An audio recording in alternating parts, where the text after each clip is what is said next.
Throughout the Gospels, very few people recognize Jesus immediately. Folks are frequently confused or hesitant or even almost hostile to name who Jesus is. The disciples spend a lot of their time confused and equivocating. Nobody is closer to Jesus. But when asked to identify who Jesus is, they offer other people's opinions. Well, people say that you are Elijah. People say you are John the Baptist. Some folks are reluctant to concede that Jesus might be anything special at all. After all, he's Mary and Joseph's kid, and he's from Nazareth, two deeply unremarkable things. So obviously, he is not special. Even after the resurrection, when people encounter Jesus, maybe especially after the resurrection, there is this confusion, this ambiguity about who Jesus might be. Mary and the two friends on the road to Emmaus don't entirely recognize him. They catch a glimpse through a glass darkly, is how Paul would put that in the King James Version. When Jesus appears to the fishers on the shore, they are afraid to name that it might be Jesus. There's always this searching uncertainty. Even Peter is only able to name who Jesus is after the transfiguration, after he sees Jesus shining on the mountaintop, and then only after Jesus asks him directly, "Who do you say I am?" And then Peter is willing to say, "You're the Son of God." Today, there's none of that hesitancy. There is none of that confusion or delay or reluctance. Jesus meets this man again on the shore. He travels to this new place. The area is where the Gerasenes live. It's the name of the people. And he meets this person possessed by demons. And the demons, the entities within this man, recognize Jesus immediately. "What do you want with me, Jesus, Son of the Most High God?" So no ambiguity whatsoever, total recognition. What is it that the demon understands that other people don't, that the disciples don't understand, perhaps even that you and I don't understand? Why? What is it about being demonic that brings this immediate clarity? Well, I've watched a lot of horror movies. I have played quite a bit of Dungeons and Dragons and video games. I've read Dracula multiple times. So I have an answer at the ready to this question. To be demonic is to have this this sort of leering, perverse answer to joy in your life. You're always going along filled with this wicked laughter, trying to invite people into contracts that always have catches in them. If it's an older story, you're wearing a cape, like in an opera or a medieval woodcut. If it's a newer story, the demon is still dapper in nature for some reason. Suit and tie is go-to for a lot fewer people wear neckties today, but demons still wear neckties very reliably. And there is this I don't know, kind of wicked smile on the face and this power that the demon is crackling with. So the evil has this power, and the good, the hero, also has power, and except it's the good version, the opposite version of the power. And when the two powers see each other, they recognize each other. There's something like grudging respect, like two gunslingers who are meeting out in the street of the town, and the air is just full of this energy, right? You know that this big battle is going to happen because you can hear the electricity moving through the air. And if it's a Western or a similar movie, the hero, Jesus at this point, has some sort of catchphrase that he says. So he steps up to the demon and says, I can't, I wish I could do a deeper voice for this because it feels like it requires it, but it's Legion, it's time for you to meet the little piggies. I don't know. If I were writing the script, I think that's what I would have happen. And that's kind of cool, right? Like that's the gospel as action story.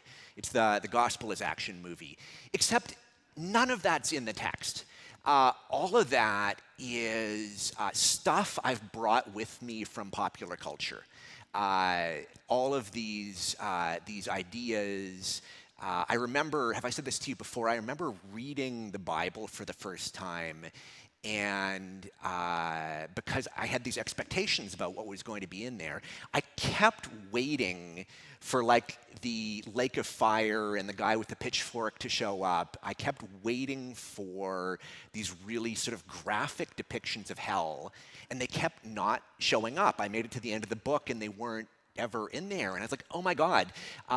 That's not the Bible, that's Dante. But we don't realize that we've been shaped by popular imagination. So I wonder if it's so hard to put aside the assumptions that we show up with, but I wonder if we can put aside the assumptions about what it is to be demonic and why there's this recognition and wonder about another reading of this story this morning. What if the reason that the demon recognizes Jesus right away is to be demonic, to be in a place of hell, is to be at a reserve from life.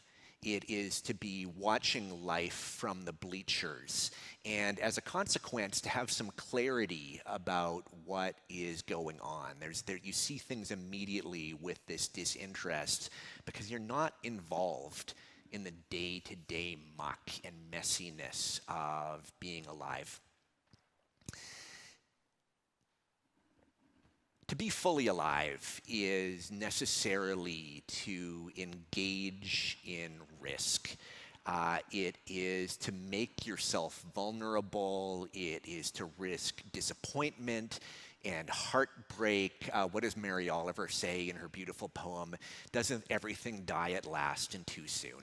It is to recognize that people go away and things go away, and in the end you will go away.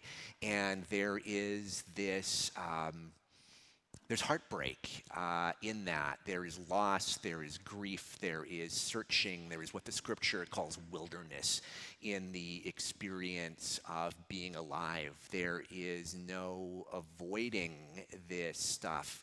Or, well, there is avoiding this stuff if you choose not to be fully alive. If you want, you can live your life a step back from everything. You can choose to never love anyone and anything, and that will save you from a lot of the heartbreak in life. Except, I think most of us know that living life at that reserve is no life at all. We've all met people who, and perhaps we've all been people, maybe that's a more true thing to say. I have been the person who I shared with you before. One of my great life regrets is not auditioning for the musical in high school. I wish I'd done, but I was afraid and I hung back. I wish also in high school that I'd asked Christy Crook all out, but anyway, I didn't. But why didn't I? Because it would have involved risking my heart to say how much I liked her and how great I thought she was. One of my high school buddies was a somewhat gifted athlete, and certainly far more than me. And we'd play sandlot football together. I don't know why I'm talking like I grew up in the Depression. It wasn't a sandlot. It was grass. We actually had access to grass. Luxury. I grew up in luxury. And so anyway, we'd play football together, and he was far and away the fastest of us, and was the best at catching the ball. And I said, well, why don't you try out for a team? I think you could I think you could make the high school football team. And in a really poignant moment of self-awareness, he said,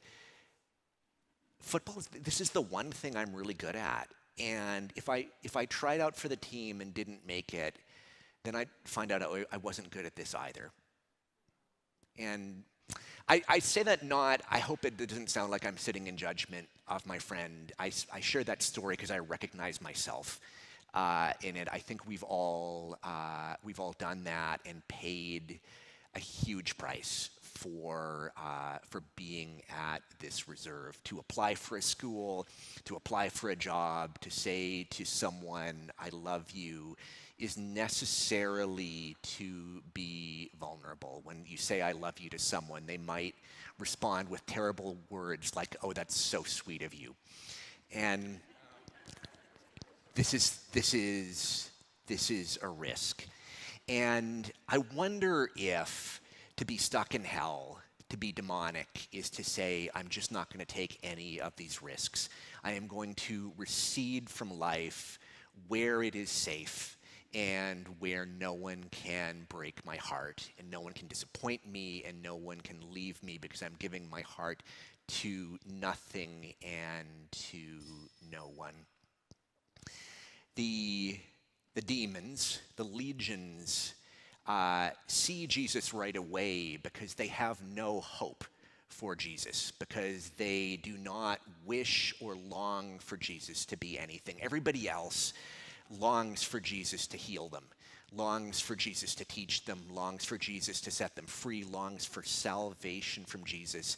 And the legion want none of this stuff. They do not wish to be invited into life, dragged into life by Jesus. Because that is what Jesus does, isn't it? When we say yes to following Jesus, we are dragged into, or we walk, I suppose, but I think there's often, okay, this is a non sequitur, but I want to, maybe it's not a non sequitur, but I'm remembering, do you know that sort of corny story about the two footprints on the beach? And so in the classic version of the tale, you're walking with Jesus and you look back on the footprints, and there's a while where there's only one set, and what's the sort of punchline to the story? Jesus says, "That's where I carried you." Lovely, right? Several years ago, there was a satirical version of the story where you're walking with Jesus and you look back, and there's one set of footprints, and then there's sort of a trench in the sand beside that, and you say to Jesus, like, what happens? And Jesus says, "Oh, that's where I dragged you." And one of the reasons, so I love that, and one of the reasons that I bring that up is that I understand that the dude who wrote that story was quite skeptical of faith, quite skeptical of Christians who thought that what we're doing in church was, absurd or destructive, and put this joke out onto the internet, and then was very surprised to learn that the people who loved it were Christians. That the people who were sharing this story were people who went to church on a regular basis, because of course I've been dragged by Jesus. Jesus pulls us often. Sometimes we go enthusiastically, but sometimes it is this pulling into life with all of its mess and all of its beauty, all of its hardship. Jesus doesn't warn us that if we follow him, the cross is a possibility. He guarantees it, and he promises that on the far side of the cross there is resurrection. So in saying yes to Jesus, there is this full life with all of its mess, all of its hardship. And the demon who is stuck on the sidelines does not want this. What do you want with me, Son of God? Leave me alone. I've seen what you do to people. You make people fully alive, and I cannot have that. And Jesus absolutely respects our freedom. I don't know if this is good news about God or if it's exasperating news, but it is a thing about God, is Jesus absolutely respects our freedom. And the legions say, I I'd rather live in a bunch of pigs than be fully alive. And Jesus says, okay, that's a thing you can do. And so off Legion goes, off the demons goes. The man is set free. He is healed. And then the story has this weird coda to it, or maybe it's not weird, but for me it was unexpected when I first got to the story. The man is healed, and he goes, he's been tied up in the tombs. He's been living literally among the dead. His life is a metaphor, and he's set free, and he goes back to his people. And if you wrote the end of this story, your healed friend returns, you would think that what would happen next is there would be rejoicing, that the people would welcome this guy back and say, "Oh, you're healed. You're who you were when we knew you growing up. You're who you were when we knew you before." But instead, the people are afraid. They're afraid when they encounter this healed man, and maybe that's right. Maybe there is something about someone who chooses to be fully alive, who says yes to following Jesus, yes to the cross and to resurrection with fullness, with all of their heart, that is frightening. Someone like that is radically, wildly free. And for those of us who at least have a foot on the sidelines, maybe seeing that kind of freedom is indeed terrifying. Andre said something at the class last week, and I won't say it as well as you did. You can ask Hewitt. The class is wonderful, by the way. You should come to the class after church on what the Episcopal tradition is. It's so exciting. And I think what you said was an ode to saying yes to discomfort, to recognizing that it is in discomfort, it is in change that we grow, that we become ourselves, that we become who God is inviting us to be, that we become fully alive. I have wondered across the years, and wondered anew in light of our conversation last week, if one of the great false idols of our day, one of the big things that isn't God that we've made into an idol, is comfort. The idea that if we just did things right, we'd be really comfortable. And what if that's not what God is inviting us into? God is not inviting us into comfort, but rather is inviting us into something way better than that, which is the kingdom.